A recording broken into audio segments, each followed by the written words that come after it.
اعوذ باللہ من الشیطان الرجیم بسم اللہ الرحمن الرحیم الحمد للہ رب العالمین والصلاة والسلام علی سیدنا و نبینا محمد و اہل بیتہ الطیبین الطاہرین المعصومین المظلومین اما بعد قال الحکیم فی محکم کتابہ ومن یعظم شعائر اللہ فإنها من تقوی القلوب۔ القائم نیٹ ورک کی جانب سے ماہ مبارک شعبان کی فضیلت کے مناسبت سے کچھ سلسلہ یعنی ناظرین کی اور سامعین کی خدمت میں پیش کیا جا رہا ہے۔ پہلی قسم میں ہماری کوشش ہوگی کہ ماہ شعبان کی اہمیت اور فضیلت پر گفتگو کی جائے، اور انشاءاللہ العزیز جو ہے یہ سلسلہ ماہ شعبان کے بیچ میں بھی جاری رہے گا، اس کے ساتھ ساتھ پھر بعد میں بھی یہ سلسلہ اگر رب العزت کی عنایات شامل حال رہیں تو یہ سلسلہ جاری رہ سکتا ہے۔ ماہ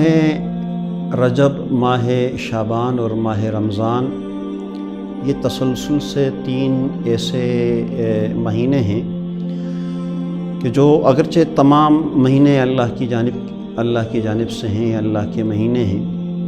لیکن اللہ رب العزت نے اپنے بندوں کو اپنی طرف دعوت دینے کے لیے کچھ خاص لمحات، کچھ خاص ساعتیں، کچھ خاص مہینے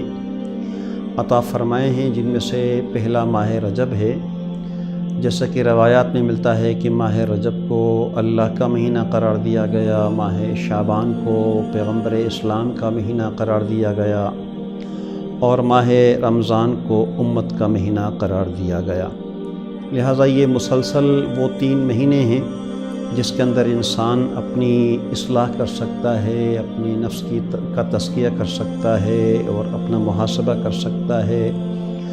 خدا کی بندگی میں حقیقی معنوں میں اپنے آپ کو پانے کا جذبہ اپنے اندر پیدا کر سکتا ہے، اس لیے کہ اللہ رب العزت نے ہر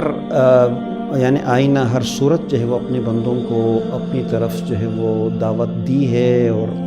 ایسے مواقع فراہم کیے ہیں کہ جس کے ذریعے سے انسان حقیقی معنوں میں خدا شناس اور خدا آشنا بن سکتا ہے۔ ماہ شعبان کے متعلق روایات میں ملتا ہے، جس طریقے سے شیخ طوسی نے بھی اسے بیان فرمایا ہے، شیخ عباس قمی نے بھی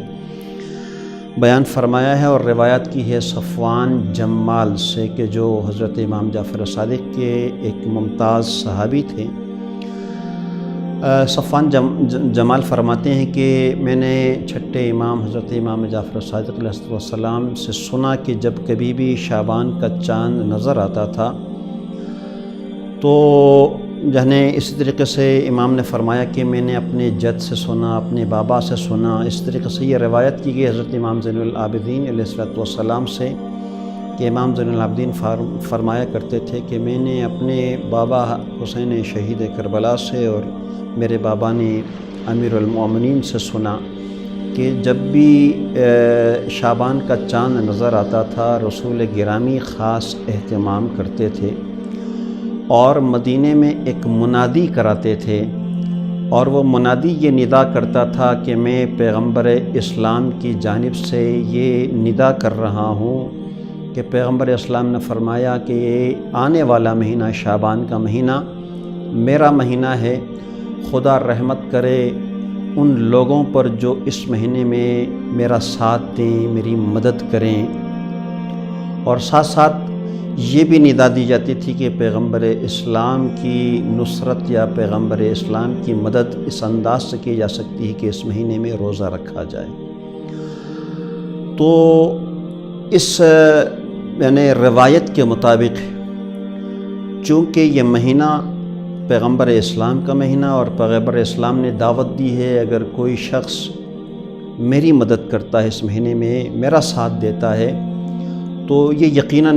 اس کے لیے باعث افتخار ہوگا۔ لہٰذا روایات میں ملتا ہے کہ اگر کوئی شخص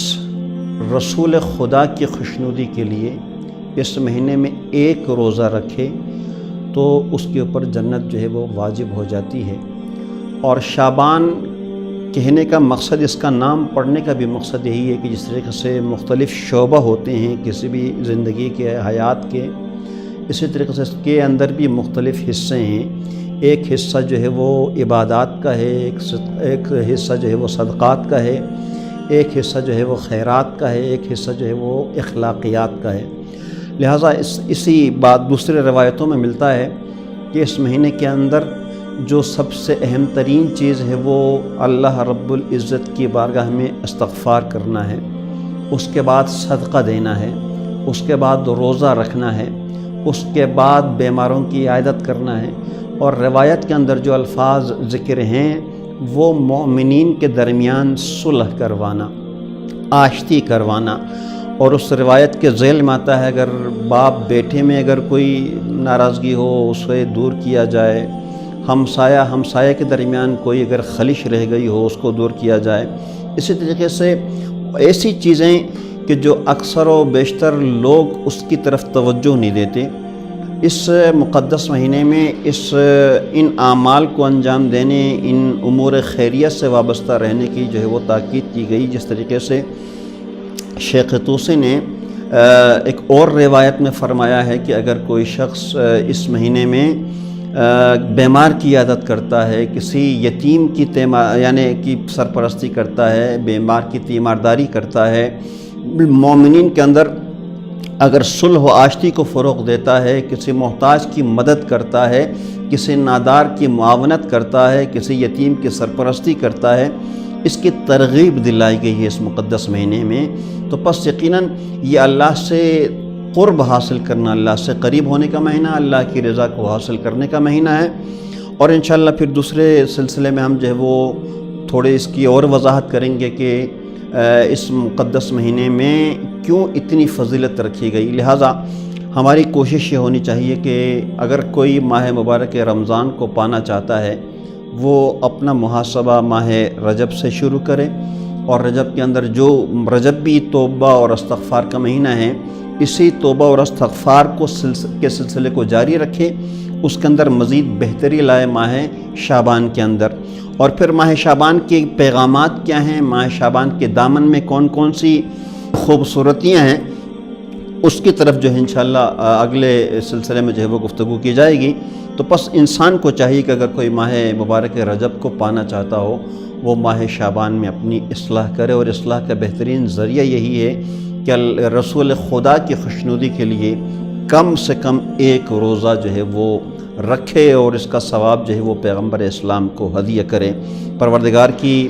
بارگاہ اقدس میں دست بدعائیں کہ پروردگار ہم سب کو اس ماہ مبارک شعبان کی عظمتوں اور فضیلتوں سے بہرہ مند ہونے کی توفیق عنایت فرمائے۔ والسلام علیکم ورحمۃ اللہ وبرکاتہ۔